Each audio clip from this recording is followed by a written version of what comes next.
A mí me beneficiaba y lo dejé ir hasta la última. Preguntaba a todos, ¿y usted alguna vez hizo algo similar? Y muchos decían, no.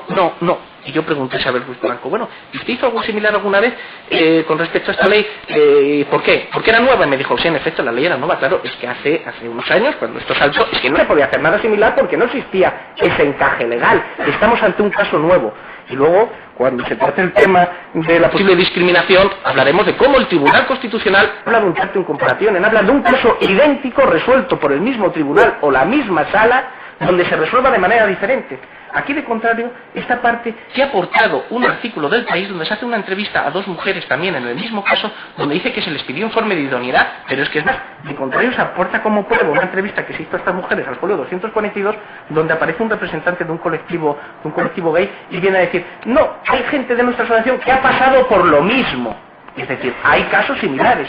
Yo entiendo que se tendría que haber probado, y por eso lo cito aquí, porque eso afecta al hecho, se tendría que haber probado, de contrario, que casos completamente idénticos han sido resueltos de manera diferente. Aquí no se ha probado. De hecho, ¿cuántas adopciones ha habido de este tipo en Murcia? Que nosotros sepamos, una. Y, desde luego, nadie ha intentado esa prueba, por tanto, en caso de duda, a favor del reo, una. Dice un principio canónico que lo que no están autos, que luego tomó además precisamente la jurisdicción civil de todos los países europeos, lo que no están autos no existe en el mundo del derecho. Aquí no están autos un caso similar, no está en el mundo del derecho, no hay elemento para comparar, no se puede establecer una discriminación.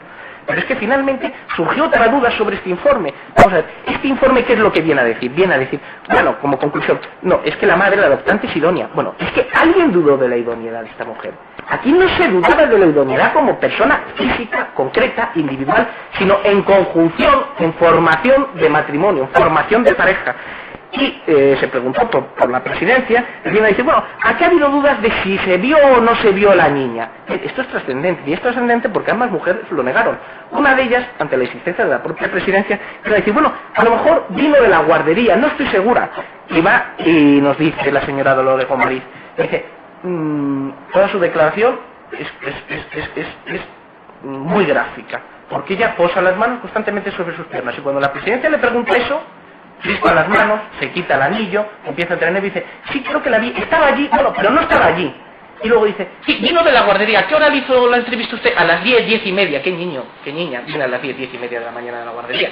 En fin, pero lo que no podemos pretender es que aquí ni reconozca la psicóloga del equipo psicosocial, ni reconozca la Dirección General de la Familia, han cometido una falsedad en documento público, pues como todo un palacio de justicia, es decir, inmensa, no lo van a reconocer, y yo no les pedí. De hecho, cuando la presidencia hizo referencia a que podía haber una falsedad documental, yo no insistí porque yo no tengo intención de perseguir ninguna falsedad documental, pero sí tengo intención de demostrar que esos informes en efecto nada decían, y nada decían porque había un temor, entre comillas, a lo políticamente correcto, a que se les pudiese criticar. Pero claro, yo entiendo que un magistrado en el ejercicio de su cargo, decían los clásicos que el magistrado solamente debe temer una cosa, la injusticia, nada más.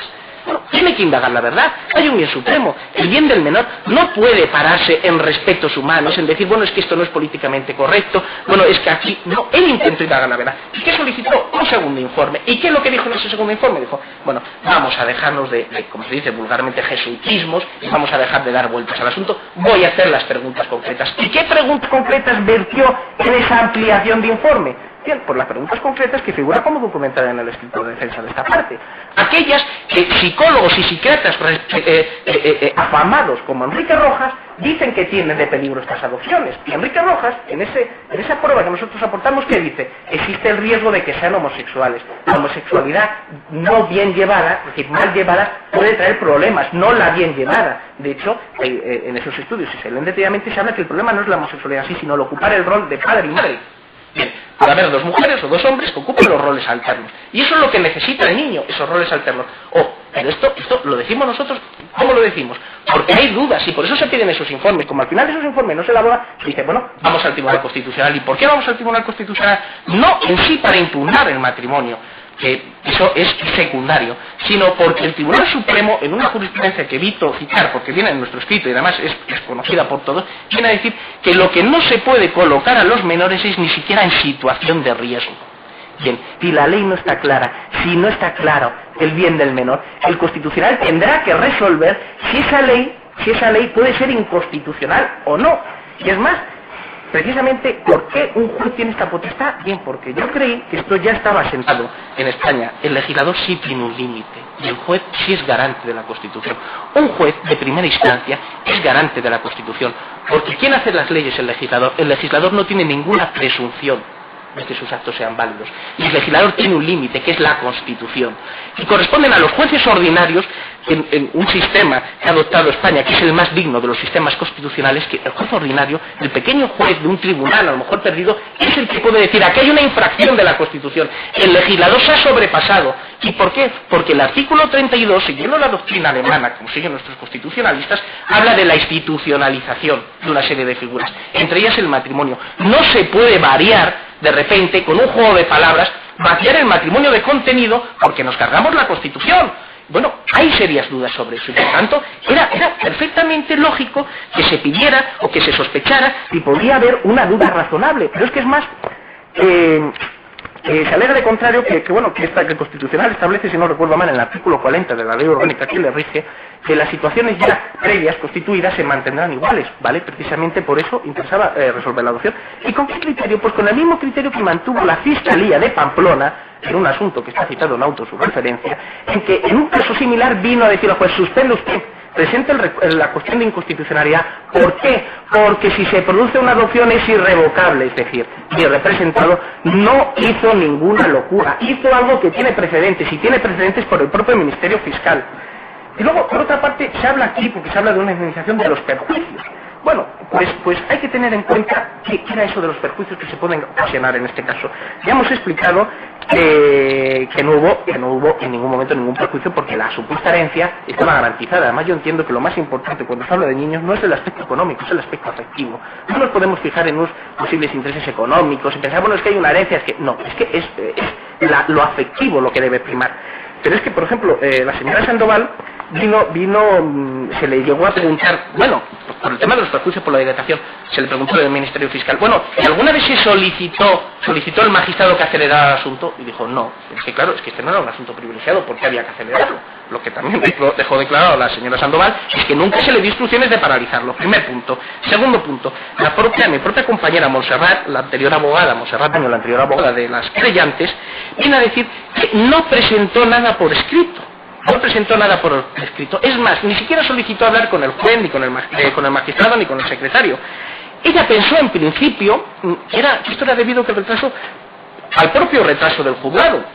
Dijeron las dos mujeres, no me acuerdo una de ellas, no sé si Susana o Vanessa, vinieron a decir que ellas estuvieron intranquilas, que sintieron el dolor de que les pudieran quitar el hijo. Sin embargo, una de ellas, Susana, dijo que ellas en ningún momento temieron que les quitaran el hijo. Es más, la propia Montserrat Baños vino a decir que cuando habló con el señor Elvira, le dio tranquilidad sobre el resultado del informe y dijo que en su momento que sus clientas no tenían en principio ninguna angustia. Es más, vinieron a relatar estas mujeres su situación de angustia en la conversación con Elvira, y preguntado por esta parte, el señor Elvira dijo no, la conversación fue muy amigable y transcurrió en términos muy justos, muy adecuados, vino a decir. Y lo único, eso, que lo que acredita, pues acredita que esa situación de riesgo como tal no existe.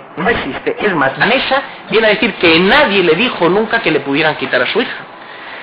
Y Susana reconoce que en todas estas tesituras, todas estas circunstancias, todo este íter que se pretende criminal y que no es más que procedimental, viene a reconocer que no se vio afectar a la niña.